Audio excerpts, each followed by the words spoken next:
करनाल के एक गांव हरसिंहपुरा से 24 नवंबर 2022 को उसी गांव की एक 55 साल महिला राजबंती अपने घर से कहीं गायब हो गई।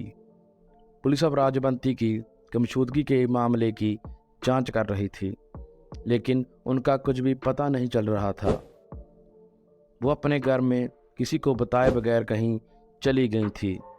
इस सिलसिले में घर वालों ने बड़ौदा थाने में रिपोर्ट लिखवाई।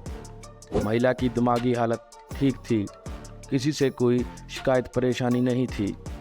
अचानक कहाँ गई जाए राज बना हुआ था। ऐसे में अब गुमशुदगी के इस रहस्यमयी मामले की जांच सीआई स्टाफ के हवाले कर दी गई। इस बीच पुलिस का ध्यान एक अजीब इत्तेफाक पर गया। इत्तेफाक ये कि जिस रोज से राजबंती देवी गायब थी, उसी रोज से उसी गांव की एक लड़की की एक दर्दनाक हादसे में मौत हो गई थी। 25 साल की इस लड़की का नाम रानी था। रानी अपने ही घर में करंट लगने और झुलसने की वजह से मारी गई थी। यह वारदात तब हुई जब लड़की के घर वाले बाहर थे। जब घर वाले लौटे तो बेटी की लाश देखकर सन्न रह गए। वह लाश की हालत ऐसी थी कि उन्हें अपनी बेटी को पहचानने में मुश्किल हो रही थी, लेकिन कपड़े और ज्वेलरी ये गवाही दे रहे थे कि यह लाश रानी की है। अब घर वालों ने बड़े मन से अपनी बेटी की लाश का अंतिम संस्कार कर दिया। अब पुलिस ने दोनों मामलों की जांच साथ में करने का फैसला किया। पता चला कि रानी की मौत को हादसा मानकर ही उसके मामले में घर वालों ने अंतिम संस्कार कर दिया था।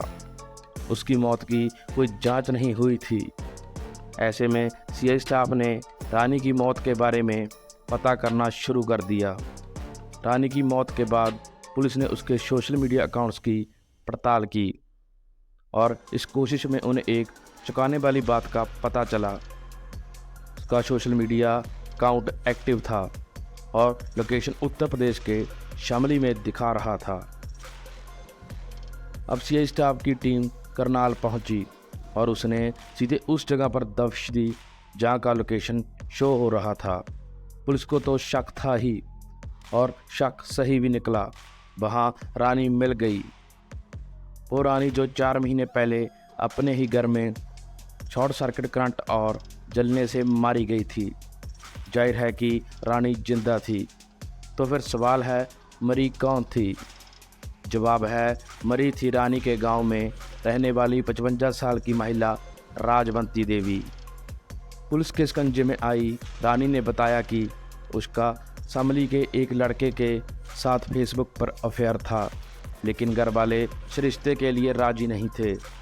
ऐसे में वो अपनी मौत दिखाकर अपने आशिक के साथ सुकून की ज़िंदगी जीना चाहती थी। प्लानिंग उसने पहले से तैयार कर रखी थी, बस उसे मौके का इंतज़ार था। इत्तेफाक से 24 नवंबर को उसके घर वाले कहीं बाहर गए थे और मौका पाकर उसने अपने पड़ोस में रहने वाली राजबंती देवी को बुला लिया। उसके बाद उन्हें पानी में नींद की गोली मिलाकर दे दी।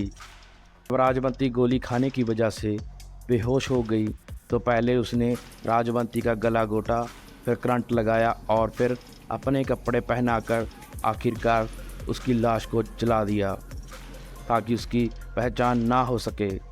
इसके बाद वो अपने प्रेमी के साथ भाग गई और उसके साथ शादी कर शामली में ही रह रही थी। लेकिन अब पुलिस ने उसको गिरफ्तार कर लिया था और साथ ही राजबंती देवी की मौत का राज भी फाश हो गया।